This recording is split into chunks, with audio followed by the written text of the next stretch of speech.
Hello বন্ধুরা, আজকে আমরা আঁকবো ক্রিসমাস বেল।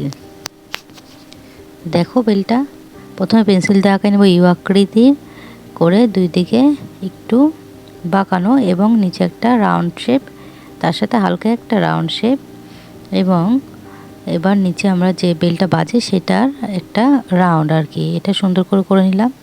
এর মধ্যে ঝুনঝুনি বা পুঁতি থাকে, সেজন্য হচ্ছে এখানে আমরা করে নিলাম আর কি, ঘন্টাগুলো রাখার গ্যাপ দিয়ে দিলাম। এবার উপরে বেলটা যে ঝুলে থাকবে সেই ফিতাটা আঁকছি।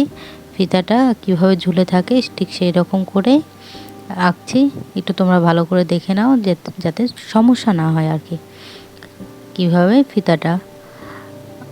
এইবার হয়ে গেল আমাদের। এখানে আমরা আগে হাইলাইট করে নেব কালো কালি, যাতে দেখতে ভালো লাগে। তারপরে আমরা কালারে চলে যাব। হাইলাইট না করলে সেটা ফুটে উঠবে না, ওই জন্য হাইলাইট করে নিলাম এবং পেন্সিল দিয়ে আগে আঁকিয়ে নিয়েছি বোঝার সুবিধার্থে, বা ভুল হলে যেন আমরা মুছে ফেলতে পারি সেই জন্য।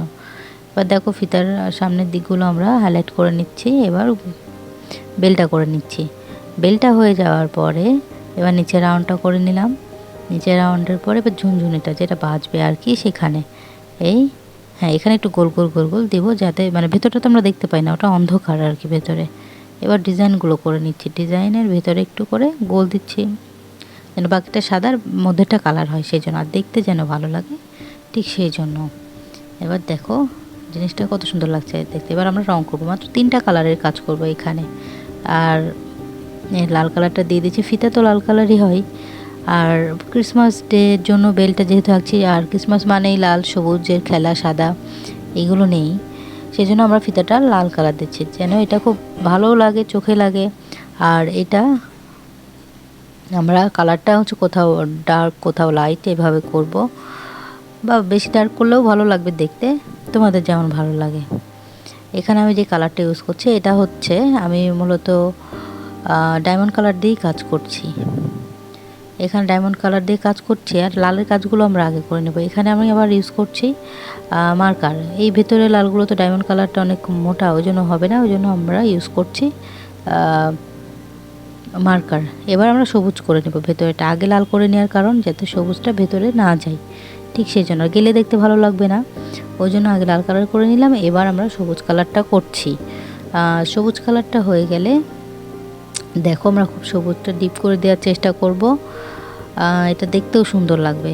এখানে তো 3টা কালার ইউজ করছি, আগেই বলেছি, আমরা অলরেডি 2টা কালার ইউজ করে ফেললাম, সবুজটা ইউজ করছি। এখানে সবুজ মার্কারও আমরা ইউজ করব। দেখো আগে এটা করে নিই, তোমরা সুন্দর করে কালার করবে, আমি কিভাবে কালার করছি একটু দেখে নাও, তাহলে তোমাদের অনেকটা সহজ হয়ে যাবে। এই আমাদের মোটামুটি হয়ে যাচ্ছে সবুজ কালারের কাজ, ওপরেরটাই হয়ে গেল। এবার মার্কার দিয়ে আমি এই যে একটা দাগ দিয়ে নিচ্ছি। এবার একটু এই যে লাল দিয়ে দাগটা টেনে নিলাম, এটা সম্পূর্ণটাই লাল করে নিব, পরে আমি হাইলাইট করব ব্ল্যাক দিয়ে। এই লাল কালারটা ডিপ করে দিলাম, হয়ে গেল। এবার হচ্ছে কালো দিয়ে হাইলাইট করছি, আবার এখানে বোঝার সুবিধার্থে আগে দাগটা দিয়ে নিচ্ছি। এবার এর মধ্যেও লালটা করে নিব, সবুজ লাল, তাহলে কোনটাই লাল হবে কোনটাই সবুজ হবে আমরা বুঝতে সুবিধা হবে। এই আমরা লাল কালারটা দিয়ে দিলাম। লাল কালারের কাজ আমাদের প্রায় শেষ হয়ে যাচ্ছে। দেখো লাল কালারটা কত সুন্দর লাগছে, বেলটা ফুটে উঠছে, এই আমাদের কালার শেষ। এবার আমরা ইয়েলোটা হালকা করে বেলের সাইড দিয়ে দিব, যেটা এখানে লাইট পড়ে বা আমরা হালকা দেখতে পাই ঠিক সেরকম, কিন্তু নিচের বেলটা আমরা ডিপ কালার দিব। এখানে এটা ঝুলে আছে, এটা ডিপ কালার। এবার মাঝখানে ফোটা ফোটা ফোটা ফোটা দিয়ে নিচ্ছি মার্কার দিয়ে, যাতে বোঝার সুবিধা হয়। সবাইকে ধন্যবাদ।